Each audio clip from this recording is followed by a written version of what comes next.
In today's session, Setting Up Your Environment to Adapt to the New Normal, we'll be hearing from professionals and advocates on how to balance stability and change into your new normal.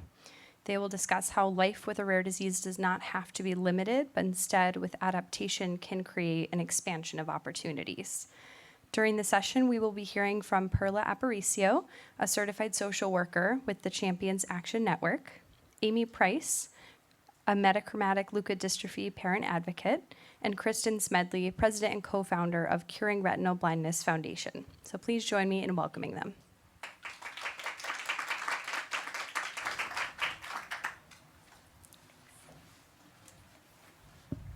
Thank you, Emily. Can everybody hear me? Good? Okay, awesome. So thank you for joining us. So has anybody heard the saying, an apple a day keeps the doctor away? Pretty common saying, right? So I remember hearing this for the first time when I was in elementary school and trying to eat as many apples as I possibly could so I could stay away from the doctor and stay in school because I was a nerd, and that's fine. I accept it. But having apples or eating apples does have a lot of nutritional aspects to it. It's low in calories and sodium, high in fiber and vitamin C. Now, has anybody heard a saying like an apple a day keeps the doctor away for how you can stay physically fit or psychologically fit, mentally healthy? Is there something? No, right? Like, wouldn't it be nice if the saying went, an apple a day keeps the therapist away? Or the psychiatrist or the social worker away? I mean, I'd be out of a job, but honestly, I'd be totally fine with that. So it's funny for how, as long as we can remember, most of what we've been taught has been about keeping physically fit, exercise, how it's important, but not much about our mind. So today, I'm going to talk about how the psychological impact that being diagnosed with a rare disease has on patients, our families, and how we can overcome those challenges. So what do we know about people living with a rare disease? People with a rare disease experience worse anxiety than 75% of the population, worse depression than 70% of the population, worse fatigue than 85% of the population, which I can definitely relate with that one, and worse pain than 75% of the population. Honestly, these stats are pretty troubling, and I'm not okay with that. Like many of you here in the room, my body hasn't always worked the way it's supposed to, causing medical conditions that have changed my life.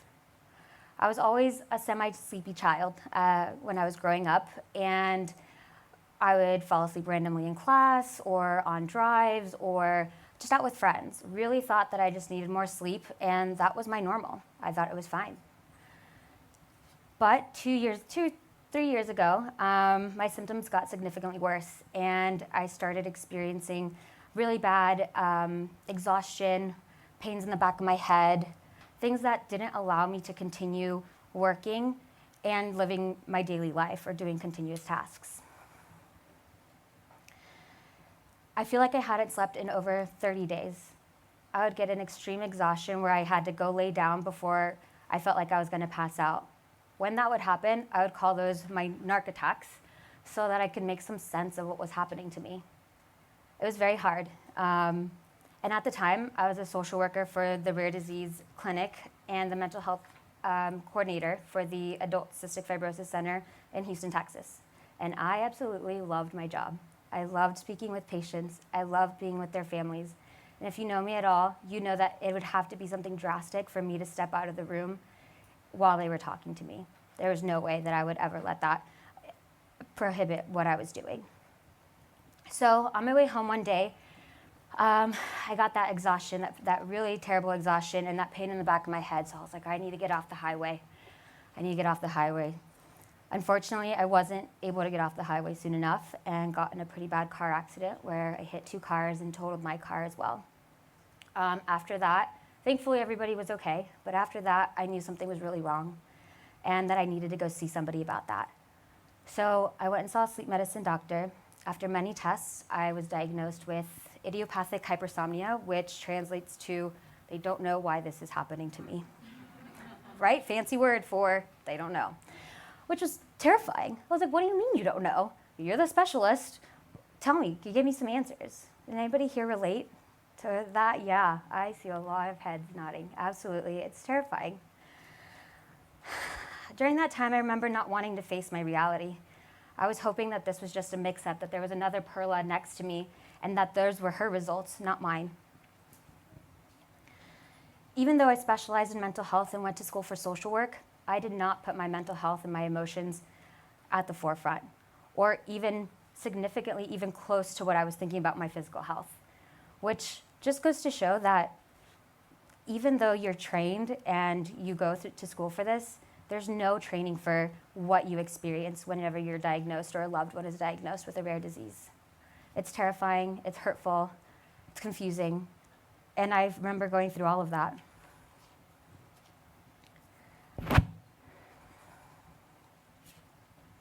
So many may relate, but in my situation, I didn't want to talk to anybody about what was going on. I felt like if I didn't talk about it, it wasn't real. It didn't happen. But that ended up hurting me way more than helping me. Can anybody here relate?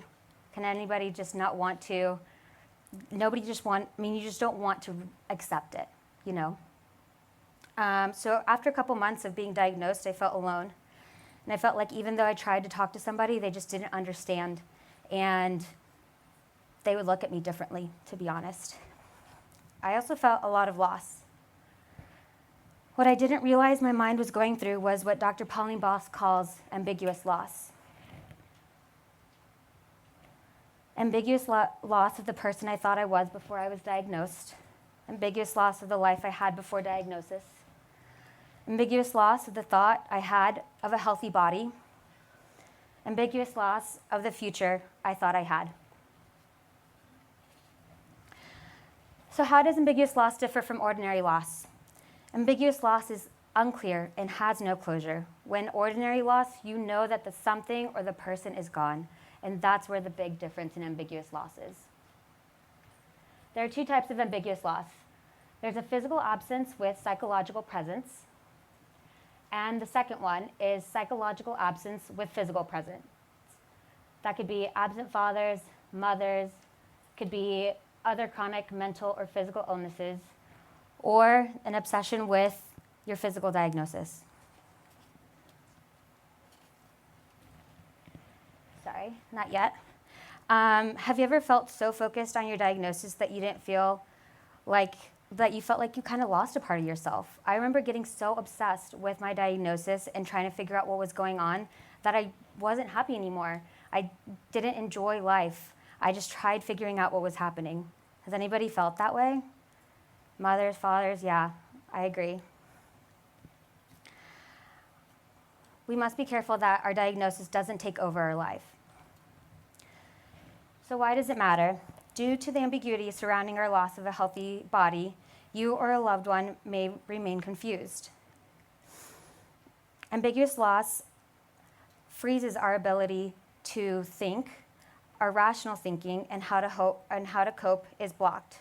And there are different steps you must take in order to cope. Dr. Pauline Boss has come up with 6 recommendations for resiliency while having to live with ambiguous loss. And due to time limitations, I'm going to name them and give you some examples just so that you can see how they kind of relate to your life. So it's important to know that these aren't linear. You can go back and forth whenever you're going through these stages. So the first one is reconstructing identity. This is finding who you are and where you fit in your family and your world. Now that you have a diagnosis and something has completely changed, you have to just figure out where that leaves you with your family. Here are a couple things that Dr. Boss recommends while reconstructing your identity. Do you need to look at adjusting your family roles? Do you need to recognize your identity in the past while discovering new identity? And identifying positive family themes about resilience. It's important to incorporate your whole family while you're going through this, or your loved one is going through this as well.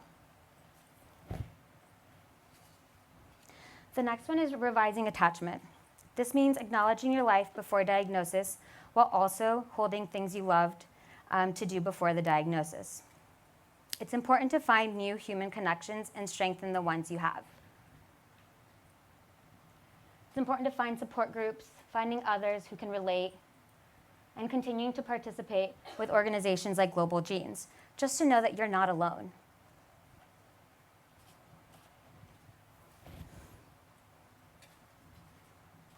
The next one Dr. Boss suggests is tempering mastery, and the goal of this is to learn to live well despite the imperfect balance of control.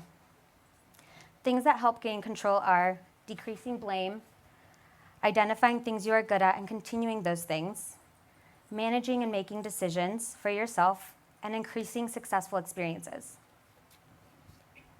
Other helpful things are mastering one's internal self by meditating, prayer, mindfulness, and just doing things that you enjoy. Allowing things from your past, from the life before diagnosis, to come through, and allowing those things to be a part of your normal life. The next guideline is finding meaning. This means making some sense of the situation in whatever way that means for you. For me, I've decided that this rare disease was just a part of my journey. And I know that sounds cheesy. I get that. But without it, I wouldn't be here, or I wouldn't have been able to connect with patients from my rare disease clinic on a more personal level. The fifth guideline is finding new hope. This could mean learning how to achieve, grow, and thrive regardless of your diagnosis. It's important to find alternatives to things you have to change and accepting being happy with you and who you are. You might have noticed, but some of these themes are reoccurring in the different guidelines. And I think that just goes to show how important these are for our self-care and for our happiness. The last guideline Dr. Boss suggests is normalizing ambivalence. And this is allowing and accepted conflicted feelings you may have about your diagnosis for yourself, and just knowing that that's okay. That hating the disease, but being able to still love yourself is still okay. Both of them are a part of you. And yes, it is conflicting and hard to understand, but they're both okay to have. What also helps with this is speaking with a mental health specialist about the uncertainty and emotions you may be feeling. I really can't stress enough how important it is to have someone to vent to talk about the future, the past, and somebody that isn't going to judge you, and somebody that genuinely wants to help. To wrap things up, I leave you with this. I know having a rare disease is difficult, and there are a lot of factors that you must consider, but mental health is just as important as your physical health. Make sure to take care of yourself and your feelings and beliefs about yourself, and consider giving mental health a chance. Eating an apple a day may not be the simple answer to being psychologically healthy, but using the mental health resources that Global Genes or other people have gives you the control to be mentally healthy and be happy. So thank you so much for being here today, and I really hope that this information has helped.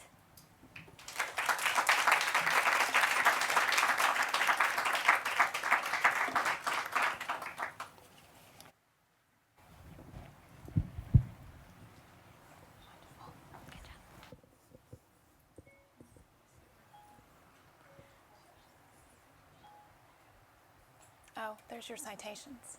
Oh, yeah. That's very thorough. I like that. Okay, I'm going to stand out here because I tend to move a lot. Can everyone hear me okay?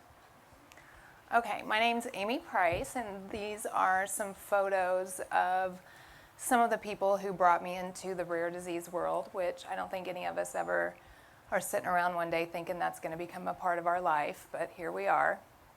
And he showed me I have a little, I can do this, and I think that's cool, so I'm going to use it. Okay, over here on this side, this is my beautiful Liviana, and She was diagnosed with metachromatic leukodystrophy, which I may be the only MLD person here at the conference, so nobody probably is familiar with it. But she was almost 3 years old, and it's basically the loss of white matter on the brain. But we just saw her start to lose every milestone she had ever gained in her life. It was just life in reverse for her. Because of her diagnosis, we had a younger child at the time, and he was only 11 months old, and we had him tested also, and he also had MLD. We had 2 older children that they said would have been past the age of onset since they were older than Liviana. 3 weeks after that confirmed diagnosis of MLD for Liviana and Giovanni, we were on a plane to Milan, Italy, where Giovanni became the second child in the world to undergo gene therapy for MLD. He is almost 9 now, and I always say I can't call him normal because he really is a super normal, super above average 8-year-old. He builds Legos all day, he goes to school, he loves to read. He's the picture of an 8-year-old, except I think he's exceptional, an absolute miracle.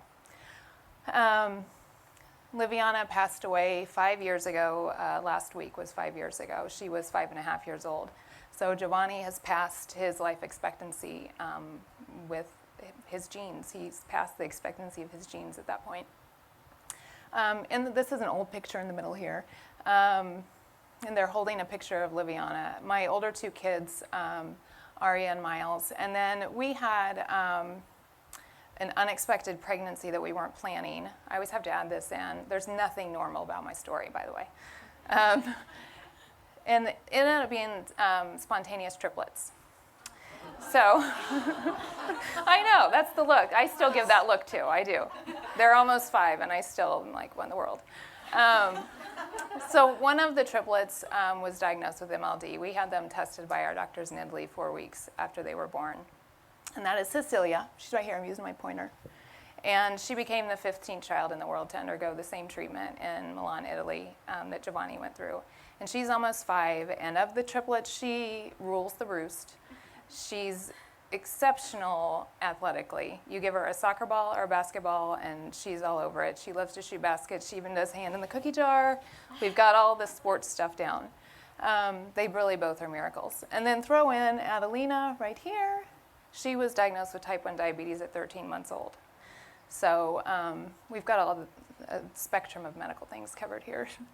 So the hardest part of this presentation, besides not crying when I talk about my kids, is coming up with a title. I was like, what in the world do I call this? And the thing I wanted to capture in this discussion was kind of the most unexpected thing I faced through all of this, and that was that kind of those external relationships and managing, trying to insulate our family and what we were going through while dealing with all these external things, the doctors, the other people that came into our lives and out of our lives, and the therapists and all of these other people, because that's something that one day isn't part of your life and the next day it is, and how to manage all that and kind of the challenges that we had and how to deal with those. So rather than a title, some of the things I was going to talk about, I just threw up here. Burnout, but I don't want to think about that in the typical sense of just doing a lot. For me, it was very much a mental burnout more than a physical, and the kind of elements that played into that. My clicker's not working. Different relationships, those changed a lot. There's a lot of ebb and flow, people that are in your life for a while and then they're not in your life. The OT people and the PT people and the hospice team, and so many different relationships that weren't part of your life before. Friendships, those changed a lot unexpectedly, not something that I would have expected. People that I didn't know before suddenly were in my life and either wanted to be my best friend, or then all of these Facebook requests of people that I didn't even know, and I'm like, I added people for a while, and then I realized I don't know you, and I feel like you're just being kind of voyeuristic on our life, like this is something you want to see how it unfolds, and I realized I didn't want that anymore. Next element, it's very dynamic, absolutely nothing static about the process of diagnosis to For us going and living in Italy for 6 months and coming back and everything, and everything is just dynamic. Nothing, our house is never boring, I can assure you. It's really thriving. It's such, I think when people hear our story, there's just, oh, that's awful, but I feel like we have thrived through it all. I think that there's a different perspective through it all, which I think a lot of people with rare disease will talk about. It's a roller coaster. It's not all negative, so I hope that in this you'll get some of the positive things that can come out of it and capitalize on those. And I added prevention psychologist on there. It's because that's kind of my academic background. I look at everything from a prevention perspective, so I hope the things that I talk about will then lead to ways to identify preventing those from happening. And then ultimately, it's about love. That's kind of what, for me, taking care of my kids and hoping that they can thrive, and whether it be my kids that had the diagnosis that we were caring for, or my older kids that were part of this life that they also suddenly just were in the middle of. So, the way I wanted to do all of this, because I'm kind of a nerd when it comes to research, which helped me through all this, is I had to collect some data. Because I didn't want to just share with you about myself, I turned to my rare disease friends and people that I know, and I had them fill out a survey, because that's the kind of stuff I like to do. So the people that completed my survey, 79% of them were current caregivers. So they were currently caring for somebody, and then the additional 20% were previous caregivers who had lost somebody. And then here is the time since diagnosis. So the majority of them were in the 1 to 2 year span since they were diagnosed. But it was a nice range of people that did respond. I think it's interesting with a lot of the responses that I did get on the following questions that so many of them were in that 1 to 2 year span. So the next question that I asked that was important when I was going to consider this was, I wanted to know what percentage of them were providing more than 50% of the care to the person that they were a caregiver for. Our big circle is 100% of them. All of them were providing more than half of the care for the person that they were providing care for. And that is not unexpected at all. So our response there on that first question was the 100%. Now, of that 100%, I could see the numbers beforehand, so I knew what I was looking at.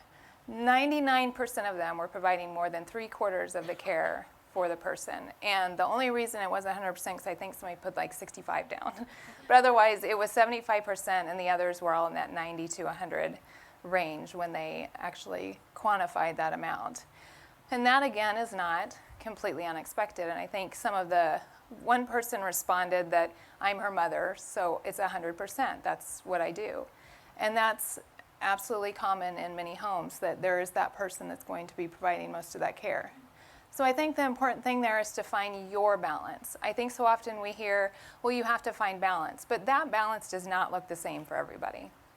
And I so often heard, well, you have to do respite care, and you have to get this, and you have to get that. But that would not have been the best balance for me. So my balance looked different than somebody else's balance might look. So these are some of the other questions that I asked them to give you an idea of that picture of kind of navigating those relationships. I feel normal by general society standards.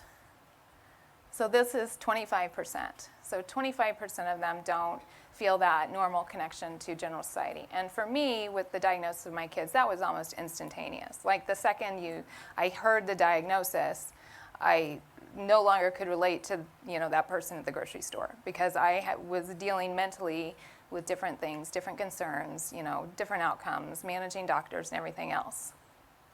The good news to that, I feel normal by my rare disease community standards, 75%. So there's the new normal that happened very dynamically. Instantly, you have a new community, and you have a new group of people that you can relate to and connect to at a different place than you can the person in the grocery store, who may also have a rare disease in their family, but you don't know in general society. So I feel like people outside of our rare disease community don't understand our situation. That's 92%. And the people outside our rare disease community probably would admit that they don't understand your situation, and they often will try to, and some of the comments that you'll get that I think were mentioned this morning of, oh, you're so strong, and those kinds of things, that's what you're going to hear because they don't seem to have that connection, and you don't have that connection with them. I have more patience, and this was a question I wanted to ask because this is one of those kind of silver linings that come along with being a caregiver in rare disease. The majority of the people that responded said that they did. Now, I did also ask, I have less patience, and it was not an equal response. I didn't ask the same, and so more people actually must have had the same amount of patience than they did before. But one of the best comments that I got on this was that with the rare disease diagnosis, we often hear the phrase, don't sweat the small stuff, and that is something that absolutely occurred, and it's something that I noticed, that you don't sweat the small stuff as much. Now, the thing that comes along with patience is you have less patience for maybe some people who are still sweating the small stuff. So the person that's ranting for a week on Facebook over, a flat tire or a canceled doctor's appointment or something that seems very small to us, we do find that we have less patience, and that kind of goes back to that 92% that don't have as much connection then with the general society. I've become close with our medical team and care providers. So instantly you have a new friend network. You have these new care providers. 83% had that close relationship with people that they didn't even know the day before, probably, that they had to call and make that appointment that they never thought about. I have lost friends since our rare disease diagnosis. This can come about for many reasons. The friends don't know how to relate to you anymore, or you've come to the point where you're dealing with things and you realize that friendship was something that was potentially going to be bringing in more stress. And that's where I found a lot where I very much was eliminating things in my life that I might not have thought were stressful before, but I realized when I was dealing with such big things that they really were quite stressful. I consider our medical team our friends. Oh, well, look, there's your new friends, 54%. We're just trading people in and out here. This is kind of that, I picture this like circle and bubble around us that kind of moves in and out, and everything's changing all around our little protection we're creating. The medical team, I mean, we had at-home doctor visits, and our medical team in Italy have come to visit us and done doctor visits and stayed at our home, and we visited their family, and you have an instant, friends in some cases, it is just family feeling in some cases. Gained new friends, 88%, and so much of that are our rare disease friends that we gain. And we're not always people that would have been friends initially, and that's some of the most beautiful relationships that can be made. I've met people from my rare disease community in person, 54%. I can speak for me, and I'm assuming a lot of other people, meeting somebody from your rare disease community is one of the most awesome things. In fact, I met Dawn, who I'm looking at today. I didn't mention in our story, Liviana, our daughter who passed away, was diagnosed with a congenital diaphragmatic hernia at birth, which she had a 50% chance of living just from that. And Dawn is with CDH International, and she spoke at the nonprofit breakout, and this is the first time I've met her. But she was my very first contact online ever with a diagnosis when Liviana had that, and we've known each other online for all these years, so that was exciting. And so meeting her in person, that's huge. And I've met other families at conferences, families that I knew in Italy that were there, and they're from all over the world, which that's another layer of like, wow, this community is really smaller than you would think that it is. It's smaller in that we are right here together, but so different. My relationship circle has changed several times since our rare disease diagnosis, half the people. And so that's that kind of navigating that constant ebb and flow in and out of different relationships. And you're doing all this while you're providing care for somebody else or caring for yourself. I feel that others in our rare disease community get me more than other people, 75%.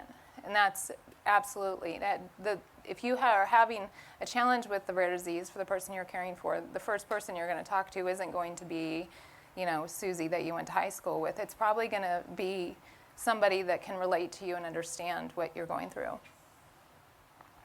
So I also asked specific questions of the caregivers who had lost their loved ones to rare disease. My clicker's not working. My perspective on life has changed for the positive since I lost my loved one. Now, this isn't a question that most people, when you think of somebody who's lost a child or lost somebody that they were caring for with a rare disease, that they would, oh yes, I've changed for the positive. But this response actually didn't surprise me, 67%.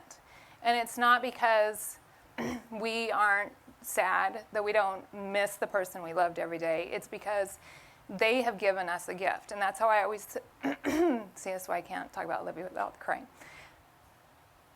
She has given me a gift, and I see that in other families that have lost their children or loved ones that they were caring for, that's the positive perspective that you can get out of it. I've maintained friendships with medical staff and care providers, 83%. So even after they've lost their loved one and they don't have to see these doctors anymore, and they don't have to see maybe the hospice nurse who is somebody that's stayed in our lives since we lost Liviana. But 83% have maintained those friendships. I have some family relationships that have been strained or ended since I lost my loved one. Half of the people responded that they have. One of the comments that somebody gave on this was people grieving in different ways with the rare disease diagnosis and with the loss, that they just weren't able to make that connection because one of the family members didn't want to talk about it anymore. And so that had caused so much strain that it was a relationship that had to end. There. I'm a different person since I lost my loved one, 83%. That's completely to be expected in this type of situation. And for most of the responses and the comments, a lot of those changes are positive from that perspective that they've gained. I feel lost since I lost my loved one, 33%. And that number is lower probably than a lot of people would expect it to be. And that's a hard one to comment on. I could do like probably a whole new data set off of that question. But for a lot of caregivers, it's the loss of being a caregiver, that you suddenly, the role that you had been fulfilling isn't there anymore. And for me, after we lost Liviana, I had 2 younger kids with me that weren't in school at the time, and I would take my other kids to school, and we would like go to little stores, and they would fall asleep in the car, and I would sit in a parking lot, because I was like, what am I going to do at home? Like my little buddy at home's not there. So that loss of that caregiver role changes then and can create an internal loss. And that's something else that'll ebb and flow. So I just, some of the little things that I did, things that helped me with all these dynamics, trying to deal with them with the diagnosis. Create your own insulation. And I just, when I think back to the time when I was caring for Livy in our home, it seemed like such a time of peace to me, which most people might not think of it as being a time of peace, caring for your terminally ill child. But I very much had created a bubble around us and insulated us to these external things that so many of the people commented, the data that I collected commented on. You don't have to listen to everyone, and you're going to have a lot of people telling you, from different doctor staff to friends, people that really cannot relate, or even they can, and you don't have to listen to everyone. Trying to think which things to pick out in my 2 minutes. Even with, you have to go with your instinct, which is something I'll talk about in a second, and I'll come back to that one. It doesn't have to be all or nothing, so be creative and pick and choose which of those boundaries to set to kind of make sure that you have that peace around you in your environment. Be open to helpers. This was really hard for me when we came back from Giovanni's treatment in Italy, was because I kind of wanted to close people out. But I had a wonderful person just randomly bring groceries to our house one day. And she had recently lost her mother before that. And I always remember that she told me that her mother was such a helping type, and that her mother had told her that people should always be open to letting people help them, because that's a gift to that person. And so that gave me a different perspective on not automatically wanting to shut people out. Follow your instinct, because it's going to change with the way the rare disease changes, and everything. It's very dynamic. Don't worry about displeasing others. That's really hard. I'm a people pleaser and tend to want to say yes to everything, but at a certain point I had to keep my little bubble of peace that I was working on there. I had to say no and not worry about pleasing people. Find your people. So we are all of our people, and that is your own rare disease community. That's other rare disease communities that aren't even related to yours. You will find that connection. I sat at lunch with 3 different people at a table that we had no connection disease-wise, but we were just great conversation. And it's global this is called global genes. The connections that I have made with people because of our treatment in Italy, I've stood in a hallway with a mother from the Middle East who didn't speak my language and I didn't speak hers, and we had no words between us. And it was like, oh my gosh, you're my people. Like the connection there, even without the words, is so powerful. This is about your balance, not other people, not what people are telling you is balance. So I had mentioned before how many times I was told that I had to do respite care, or I had to have somebody come in and take care of Liviana. That really would have stressed me out. Like that was not a balance for me. So I found other ways to do it. Some wonderful friends came in one day and stayed with her while I went to one of my other kids' soccer games. Or a lady would come and play the harp once a month for her. They would put it next to her bed. My other kids would, stand around. And then another lady that was with hospice would come in, and I would just sit quietly and hold Livy while she would come in and play with my other kids. So that was the balance that worked for me. It wasn't necessarily what people were telling me that I had to do. Regrets. This was one of the things I would ask myself all the time when I was struggling with, is this what I should be doing? Is this the right thing? A lot of that was with my older kids because I felt like I was missing out on their lives. Because once Livy got to the point where we didn't take her with us everywhere, I felt bad if I had to not go to one of their soccer games because we used to take her at all the games with us, but then it got too uncomfortable for her. So I tried to always ask myself, is this a decision that I'm going to regret? And because I was dealing with a child that I knew was going to be here for a limited amount of time, made that an easier decision to make, and I didn't have those regrets later. And then be in the moment as much as possible. And you're probably thinking, great, she threw a cliche at us on this very last one. But once I was able to kind of do all these other things and really eliminate all this external stress that was interrupting my bubble of peace, it made it able. So I really feel like those moments became something I could attend to at a better level than if I was worried about pleasing and external people and all these other things. So that is it. I know I went over probably too.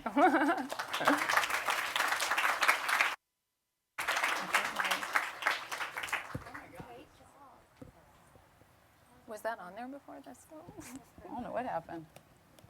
Story of my life. I'm the one talking about blindness. It looks like one of the blind kids worked on that, doesn't it? It's all right. They joke like that too. They have a sick sense of humor. All right, make sure I know how to work this. This is cool. Okay, so I don't typically go with notes. I talk, but I know what this conference is. This has been a lifeline for me, this summit, for years. So I want to make sure that I honor your time and your schedule and stay on task and give you all the information that I'm giving you the 18-year circus in 15 minutes here. So buckle up. Here we go. So I'm Kristen Smedley with the Curing Retinal Blindness Foundation, and I literally was blindsided by rare disease. So this is my ordinary circus here. Next to me is my Michael, who is in his freshman year of college. The fact that I got through our high school is just, thank you very much. I feel like I should take a bow because high school these days and in the towns that we live in with the competition is unbelievable. Carissa is in the middle there. That's my youngest. And my Mitchell on the end there is my middle child, and he feels like spontaneous triplets. That's what that kid is like. He keeps you on your toes at all times. We are quite the ordinary family with an extraordinary journey in that we have a double dose of darkness is what we sometimes refer to it to, with both of my boys being diagnosed one at 5 months, Michael at 5 months, and Mitch at 3 months with a rare eye disease causing them to be almost completely blind since birth. It's one of the most severe retinitis pigmentosas that you could possibly have. And, you know, we Smedleys are overachievers, so we just go for the gusto of the big one. So I'll get into just a real quick. I don't know what happened with my little thingies, but just go with it that it's a blindness thing. It's like double vision or something, right? So anyway, this is a CRB1 LCA retina. This is the disease that my boys have. And to be very quick, because I'm not a scientist, but to give you some, scope here. CRB1 LCA attacks the rods and the cones. They're the two pieces of the retinas that you need to see details, night vision, reading print, details of faces, colors. So I say CRB1 LCA is a 1-2 punch to the retina. It wipes out the whole thing. Now, in the beginning, they did have, there's people that will argue with me. I think about 3 specialists in the world might agree with me that they were born with a ton of vision and a lifetime of degeneration happened in the first few months of life. And actually, it's something we're looking at in a natural history study to see where all that happened and where we can interrupt later. But that's not actually what I'm talking about today. So CRB1 LCA kiddos are Braille readers. They are white cane users. They have pretty much, at one point a doctor years ago said that Michael had about 10% of the vision that you and I have, and that's declined since. It is expected that by their 20s or 30s, they will be in complete darkness. So this was when Mitch was born back in 2003 and diagnosed, and Michael was born in 2000 and diagnosed then. And back then, both times, we were told the same thing. We were told there is no hope, and we were told good luck. And that was all that we were told. I didn't know anything about blindness, and they didn't know what to tell us about blindness. And for those of you that have lived with no hope, that has become my mission, to never, ever have somebody walk out of a specialist's office, especially with CRB1 LCA, and be told there's no hope. That's the one that gets me in the gut. So I want to talk, it's almost like Rachel, did you hear the keynote this morning with Rachel? Like, unbelievable, right? I felt like we were soul sisters, that I asked her to do that whole thing to lead into my concept of perception. I went and met her. I'm like, thanks for that. That was amazing, right? Plus, she's a phenomenal speaker, too. But I want to talk about perception, because this is what changed the game for me and started me on this journey of extraordinarily wonderful, because it can go extraordinarily horrible. And I want to keep it on the positive. So think about when you look at most people that wouldn't be at a rare disease summit, might look at this picture and their perception would be family, on vacation, had an opportunity to get out on this little boat and see a beautiful sunset, right? Well, that was my life until a rare disease happened.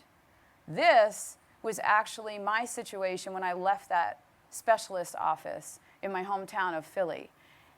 I was being set out with my little family on a boat of a body of water that was astronomical, and darkness was coming. And I didn't know, we had no resources, we had nowhere to go. And it was a race against that darkness to figure things out. So in terms of perception, if we could just sit here with my double vision again, I want you to give some consideration to perception and stick with, is this the pointer? Look at this, I'm fancy. And stick with this word, appreciation. I've come to appreciate words and using words to tell my story, but perception in terms of what your understanding is of your situation, and if you can just let the word appreciation, no matter where you are in your journey, I'm sure that a lot of you are not appreciating your circumstances right now, but if you could just let appreciation sit in the back of your mind while I'm talking, and you'll see why. So when this diagnosis happened to me, what I learned was, and it took me a while, and I would encourage you to go on YouTube later, tonight or tomorrow on your flight home, and look up on YouTube, search Kristen Smedley TEDx. And that will give you my journey to be able to understand how I can come here today and joke and whatnot. Because I did not start out like this. I was a disaster. I was a mess. Nobody would have ever even invited me here as a participant to this summit. 18 years ago, I was such a disaster for 3 years, crying on my couch. My kids are like, what the heck was that about? I'm like, I know, right? The problem was my perception was driving my expectations, and that was what was giving me the outcomes that I was having. So my perception of blindness, and I don't know about you if you ever knew blind people, I didn't. And which is funny to me now because I feel like every third person I talk to in a day is blind or visually impaired.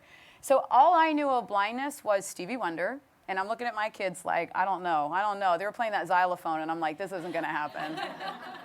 So there wasn't going to be success there. Michael is a successful musician now. He's such a cliche. I always say to him, like, you're such a blind cliche. Like, you're a keyboard player and singer. Come on, right?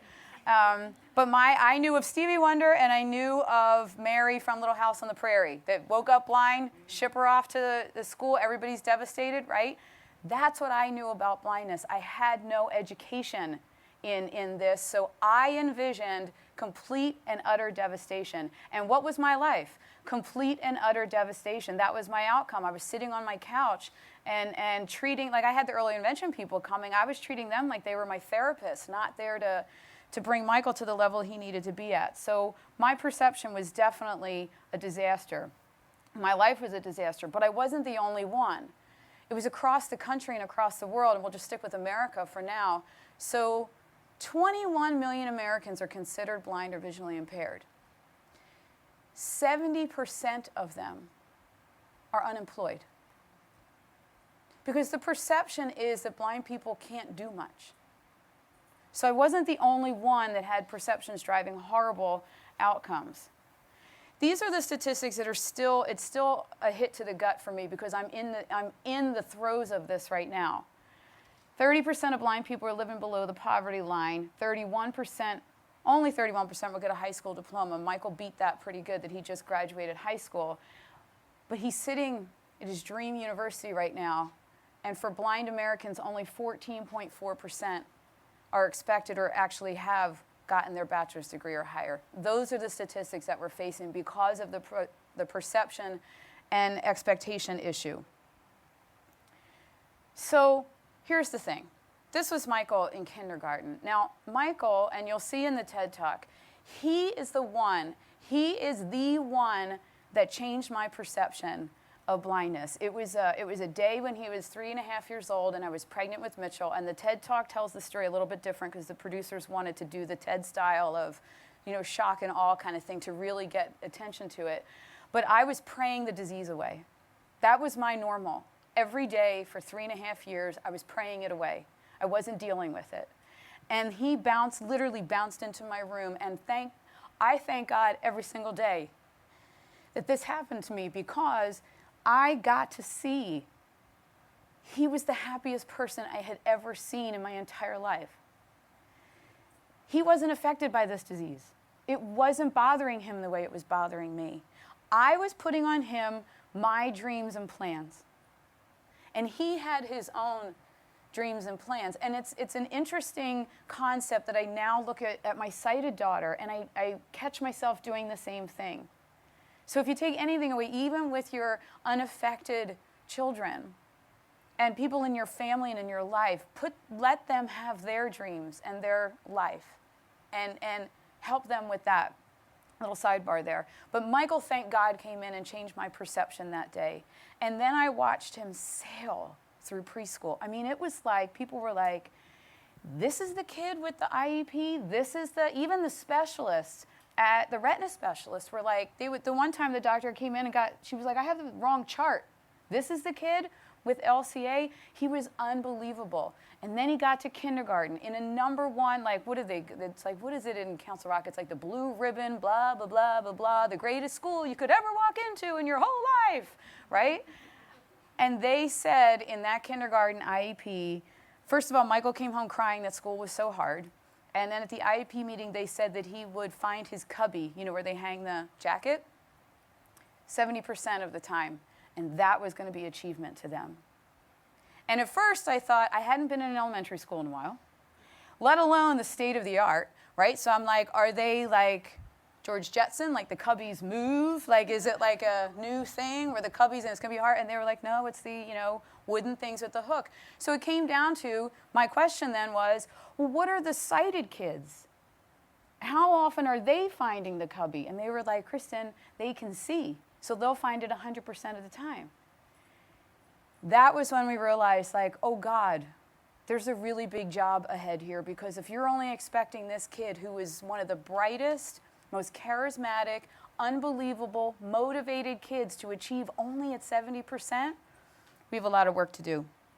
So, work we did. Let me make sure I'm on the right thing here. So this is supposed to say extraordinary at the top. Extraordinary became a word that I didn't necessarily adopt. It just, when I look back, that's what my journey became, because I had an extraordinary job ahead. I did it little bits at a time. That IEP team, each classroom teacher each year, and I would say, extraordinary in terms of not high expectations. I know we all have high expectations. That's not what I'm talking about. I'm talking about extraordinary, out of the ordinary, beyond what is like usually what they're thinking a blind kid could do. I needed them to get out of that. I needed them to look at Michael and what is it that Michael can do, not what ordinarily a blind kid could do.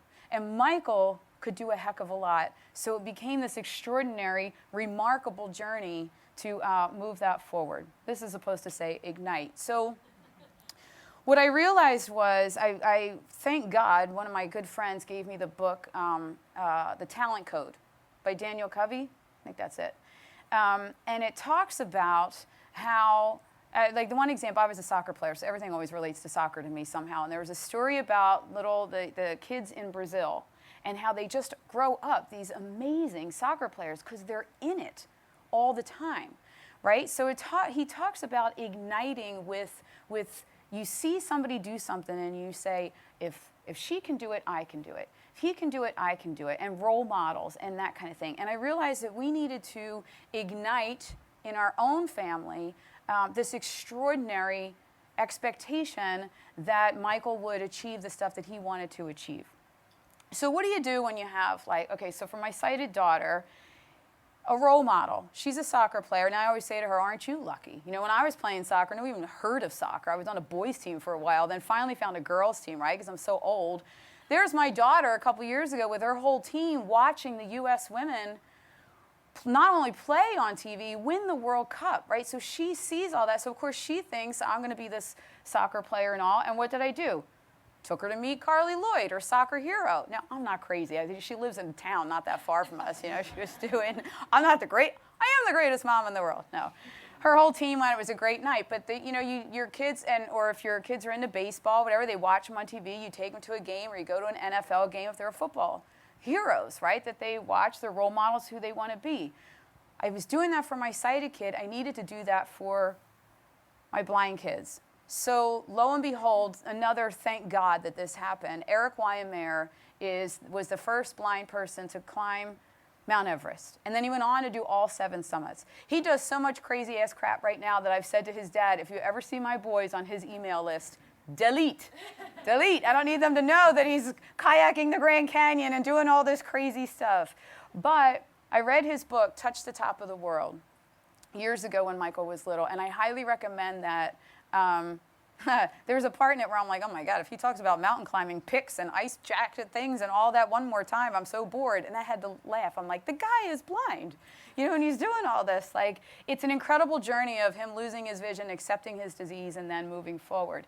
So we got to know Eric's story and came to know from Eric, not only did we need role models, and think about your own disease that you're dealing with. I'm going to talk about the tools of blindness, but insert your own tools in here. Okay, so this was a hard one for me, Braille. These are Braille machines, manual and electronic. And honest to God, when they first said Braille, it was another punch to the gut every time somebody said Braille. For me, that and the white cane were just the society doesn't like those. They're different and they're hard. They were hard to learn. But once I let that go and realized that that's what they needed to sit alongside the kids in that elementary school classroom and not have to leave the room to go learn somewhere else, and they could have a level playing field, here's what happened. Michael, this is senior year National Honor Society. He was in every single honor society that he applied for. And of course, he's an overachiever, so he got as many as he possibly could. But it was because he had Braille. And he could keep up with every kid in that classroom, and in all honors, all advanced placements, if he didn't have Braille, it would have been a completely different story. It was a number one tool that I had to suck up and get over, and he's like, what's the big deal? It's Braille. It's just something different, you know? And quite frankly, they can, like, on their electronic Brailler, these pins actually pop up. They're metal pins, and they keep popping up the Braille, and it refreshes to the next line. And Mitchell sits there and lies. He goes like this, and he acts like he's, you know, going over his homework and studying. No, he isn't. I know he isn't, because I can see it, that it isn't popping up, right? They can fake everybody out with Braille. But, Mitchell has all kinds of things that I ended up finding that you could get a cable from that thing to a TV, a computer monitor. Because I wanted the teachers had to make sure that he was actually doing what he said he was doing. Because you can also email with that, and you can go on the internet. And I'm like, he's not doing that English paper. I can see the look on his face. Plug it in and see what he's really working on. Love him. But Mitch has actually been, both of my boys have been to the International Braille Competition Finals in LA. Mitch has been invited 3 times, and Michael once. Mitchell's very proud to say that constantly, that he was invited 3 times he qualified. That's like the National Spelling Bee, but it's for blind skills, all Braille reading and writing. And it's the thousands and thousands of kids enter, and Mitch and Michael each have made it into the top 10 for their age bracket, 50 kids total. Go. That is all Braille. It's all Braille. It's all me getting over that. Another thing we did, I'll try to skip ahead real quick. The Capabilities is specifically for blind athletes in my area. I'm not sure that Capabilities is only blind athletes elsewhere, and I should look into that so I can talk a little more professionally about that. But this is where they train to compete in a triathlon, and they work with a one-on-one coach. But the point of this is they learn sports skills. My guys are athletes. Their dad and I were big-time athletes, and they just are natural athletes. So they were able to take the skills from Capabilities, where there was all blind athletes, and this is Mitch on his middle school track team, and Michael ran for his high school track team. And we're actually working on some stuff now because Mitch was always second place because he had to follow somebody. He had to follow the sound of the feet of the guy who was always chasing, and now we're working with some folks to get him some technology that he can pass him and some other things. But it translated into his regular life, his social life, his school life. And then also, and it's already been mentioned here, that at Capabilities and other things that I've sent them to that are just blind kids, you know, think about it when you're here. Isn't it amazing to just take a breath and everybody here gets it? They get the rare disease stuff. You totally get it. People are, I mean, we have complimentary stuff all over the place. Treat it like rock stars to just take a breath. When they go to stuff that it is, I highly encourage you to get your affected family members or who you're here or yourself, get next to people that are living with the same or similar condition. It changes you. It just changes things when you meet somebody like you and you're like, I'm not the only person in the world. But the interesting thing about that was it translated to their social lives at school. They both have gone for student council. Michael, every year he was eligible. He was always on the executive board. And Mitch, it depended on who was running, who he wanted to beat. Like, he's just like a crazy person. But, and of course, Mitchell ran for treasurer for the middle school on the SpongeBob theme of Wombo. And he brought the house down. His Braille teacher was texting me going, Kristen, he's not even at the podium yet, and they're on their feet chanting Wombo. And Michael was mortified because he thought it should have a much, you know, real theme in there about the change he was going to make in the school. Mitchell's like, I know these people. Wombo's going to win. But it gave them the confidence to go out there and run. And this was one of my most favorite things, that Michael was so socially confident and integrated in the regular everything. When he did the promposal, I could do a whole nother segment on because I think it's annoying that it's not really an ask, it's a confirm. Everybody talks, make sure you're going to say yes, and then they do the big deal, right? The big reveal. And I said to Michael, you're a musician, like, and he was in theater and sound and all. I'm like, you could get the grand piano in that theater and do this whole song tour. He wanted to do the poster that every other darn kid on social media was doing. But he did the poster. His date that he asked was loves chocolate chip cookies. We individually wrapped the chocolate chip cookies and spelled out prom in Braille. with chocolate chip cookies. But, and it went viral through like the whole vision community. It ended up all these people were getting in touch with me. It was wild. But the point is, they do this stuff, they meet people like themselves, they grow the confidence in themselves, and it translates to all the other parts of their lives. So this was an interesting thing too. We went back and met Eric Mayer. We met him when Michael was 6, and then again, I guess Michael was about 15 here. At his home in Colorado, there was like one day that we were all going to be in the same town for a couple of hours, and we went to his home and saw him. The thing was, my daughter got to see Eric Mayer, a completely blind man. She knew the legend of climbing the mountains, but she saw him as a dad and a husband and a person and with a job because he was working on his next book, and we were talking about that.